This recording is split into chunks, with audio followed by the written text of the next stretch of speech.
Welcome back to PtNFLwMG. It's yours truly, and we finally had a good week. It's our first week since week 6 to get double digits in the win column. So, big exciting things. We went 11-4, 1-0 games of the week, 0-1 upsets, 0-1 crap fests. Jersey team won, and that's exactly what we picked. We are now 104-60 on the season. That is tied for most wins through 11 weeks with last year.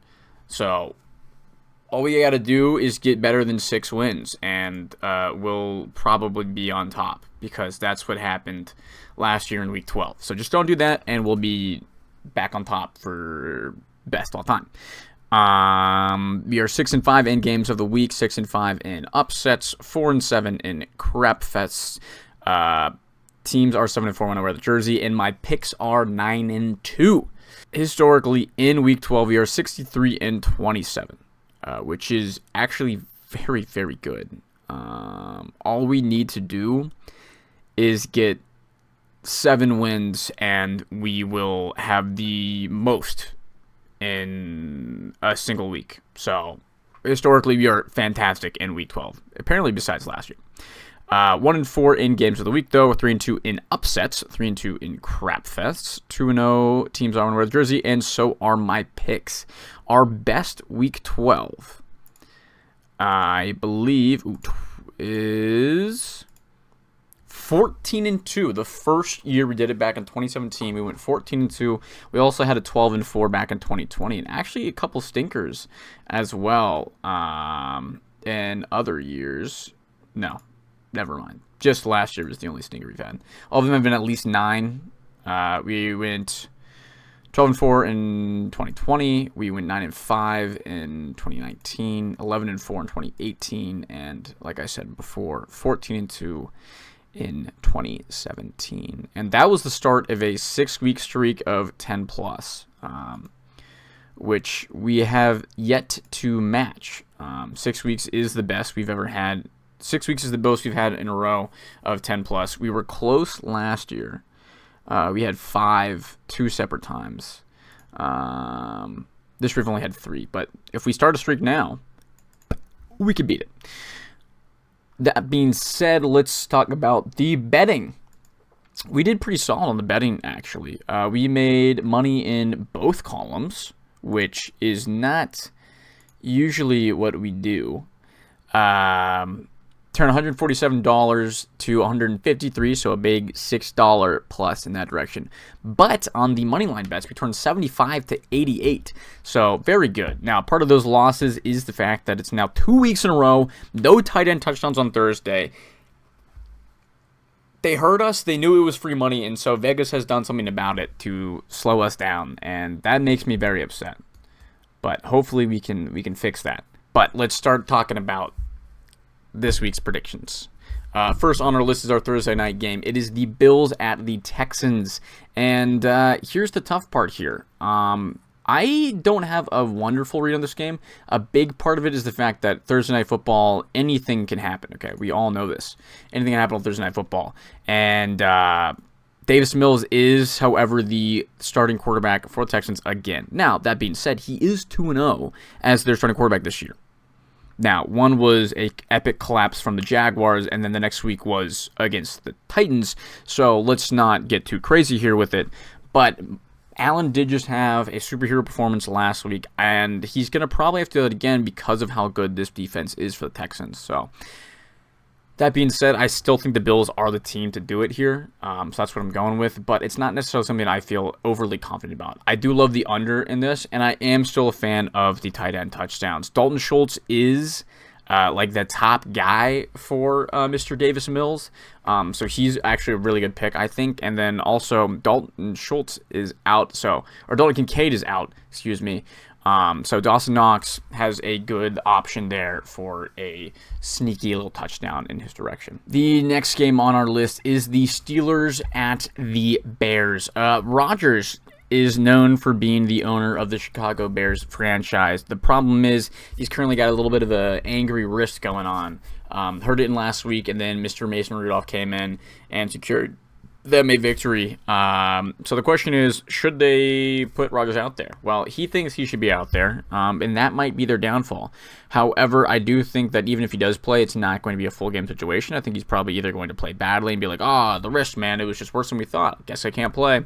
And then Rudolph goes in and secures the win. Or he goes in and then actually hurts us more and then leaves again, and Rudolph comes in and secures the win. Or he just doesn't end up playing. That being said, I do think that Rudolph is better at the moment than Rodgers, so they should play him. And their defense had looked really good last week, and I think that's a big plus in the direction. They looked much better last week against the Bengals than they did the first time they played them this season. That being said, the Bears have a pretty solid record right now, but it is a bit fraudulent. They have not beat anyone exciting at all.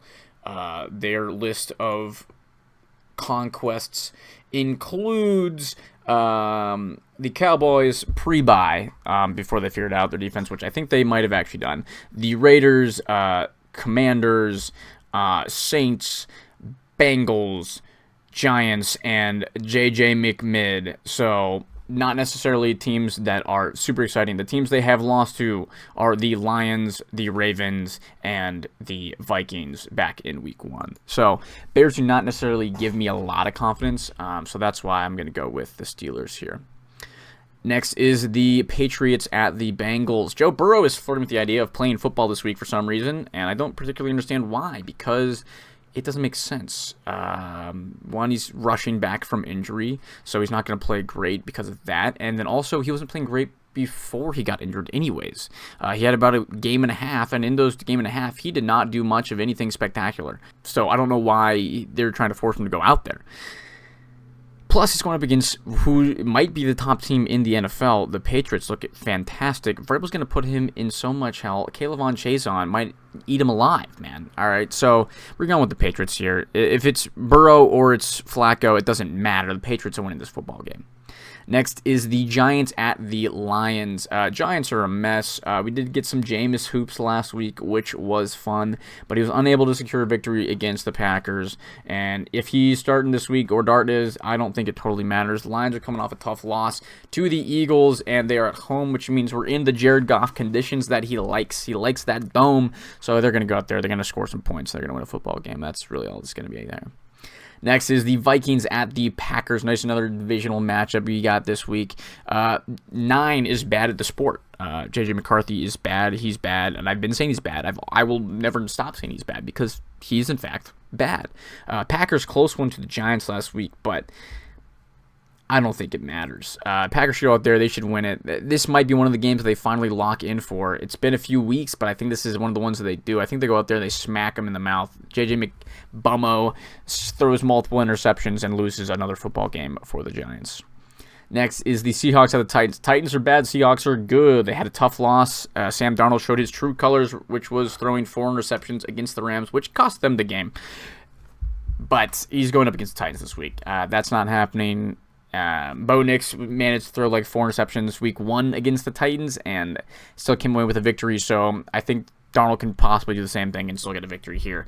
So I'm going with the Seahawks in an easy one. Next is the Colts at the Chiefs. This is our game of the week. I might be thinking, but the Chiefs are mid. I don't know, man. Their schedule's so tough, and the only difference is they're losing the 1-score games this year. They were winning last year. All right, that's the big difference here. However, I do like the Colts off the bye. That is a big thing, but we got to push narratives here. Okay? Jags trying to go after that division, and Chiefs beating the Colts would be huge for that. So, got to push some narratives. Got to go Chiefs at home, Arrowhead. I don't see them losing 2 weeks in a row. It's just not something I can get my mind wrapped around. I don't like the pick. I don't love the pick, but that's the pick I'm making. That being said, in games of the week, the Colts are 2-1. My picks are 0-3. Not a great look there. The Chiefs are 9-7. My picks are 7-9. So not historically great picking either of these teams in these games, but we'll see what happens. Next is the Jets at the Ravens. After exciting news here, we have Tyrod Taylor getting the start. They have benched Fields for the foreseeable future. This is a tough one, though, because even with the boost from Taylor, I don't think it's going to be enough against a red-hot Ravens team. They're on fire, and they're fighting for a division title right now. So they're going to go out there, and I think they're going to take care of business. I think there's a chance for the Jets to get a couple sneaky wins, especially if they keep Taylor in there. But I don't think it's enough to do anything against the Ravens, or to do enough against the Ravens. I think it'll do something. I think it'll keep it close. I would kind of like Jets spread here, but Ravens, I think, are still getting them. Next is the Browns at the Raiders. This is our upset of the week. You were thinking Crap Fest. You and I both know you were thinking Crap Fest, and that's totally fair to think. But here's the thing. Everybody's counting out Shadur, all right? Perfect timing. They're counting out Shadur, and I'm not one of those few, okay? I watched him play a little bit, and I was like, oh, terrible. He was like 4 of 16 or something. No. There was a few drops that hurt that a little bit. Also, with the full week of practice with the ones, that's going to help out. People are like, oh, well, that's standard for backup quarterbacks to not get that. Yeah, I understand that. Shitter's also a rookie, so it's a little bit of a different situation. All right. I think you can do it. The Raiders are a team that are very beatable, especially if Geno's in there and injured still. They're just going to be a mess. Myles Garrett might get 5 sacks in a game again. All right, so I'm going with the Browns here in that upset. In upsets, historically, they are 3-6. Picks are 4-5, whereas the Raiders are 1-2, and my picks are also 1-2. Next is the Jags at the Cardinals. Jags, huge victory last week over the Chargers. Didn't see it coming. Maybe that's the boost that they needed. All right, their loyalist soldier, did not believe in them, and they went out and proved me wrong, and now I'm fully loaded back in. Now you might be thinking, well, Micah, you picked them to lose, and they won, so maybe you should stay along that. That's at least what I was thinking. But I've already picked them to win multiple games this season, and they've won them, so I don't think that is the case. To be fair, though, the only game I did pick them to lose, they won. So you got to think about these things. That being said, I do think they are the better team. Jacoby said did have some ethical hoops last week, but I don't think it's going to be enough here. If their defense plays the way that it did, and their offense, if they're able to pound the rock again, then I don't think it's going to be close. I think the Jags go out there and get themselves a nice victory. Next is the Eagles at the Cowboys. This is a rematch from week 1 that was a lot closer, and maybe you think the Cowboys might be something. And then here they have upgraded their defense. Problem is, Eagles have also upgraded their defense since then. Now, their offense may still be stagnant, but I do think they have enough going on that they're able to do some work here. It's hard to bet against the Eagles right now, and so I'm not going to do it. That being said, I think it's going to be a good game, a close game, but I think the Eagles are going to be the one that get it out in the end. Next is the Falcons at the Saints. Unfortunately, Michael Penix Jr. is out for the season, so we do get some Kirk Hoops, but this time we get Kirk Hoops on a full week of practice. I'm expecting a lot of running, a lot of play action off of that. Drake London also out, which hurts, but I think if they just feed Algier and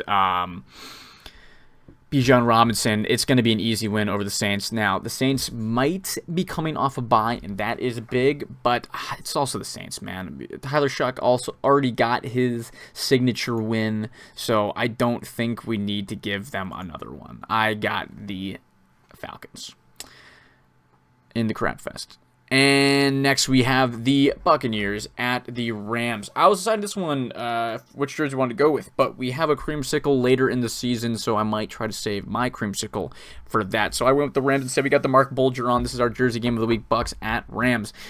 In jersey games, the Buccaneers are 1-1, so are my picks. The Rams are 1-1, but my picks are 0-2. So not great in that direction. However, Bucks have been on a bit of a slide recently, okay? At a point, they were the top team in the NFL. They are on a 2-game losing streak, and I think it's going to become 3. Fortunately, they just have a real tough schedule. They've been able to win some of these games, but not all of them. And I think it's another one they're going to run into. The Rams are red hot right now. They look unbeatable. They have not lost since their Thursday night loss to the Niners. They even beat the Niners again. They are on a 5-game win streak, and I think that's going to continue on to 6. They are my number 1 team in the NFL right now. Their only other loss is to the Eagles, the previous Super Bowl champions. So I really like what the Rams are doing right now. Stafford is absolutely on fire. I would have liked a little bit better from them last week. With the 4 interceptions, you would think the gap would have been bigger between the scores, but that being said, I don't think it mattered. I think they're going to be able to control this game, and Rams go out there and get this.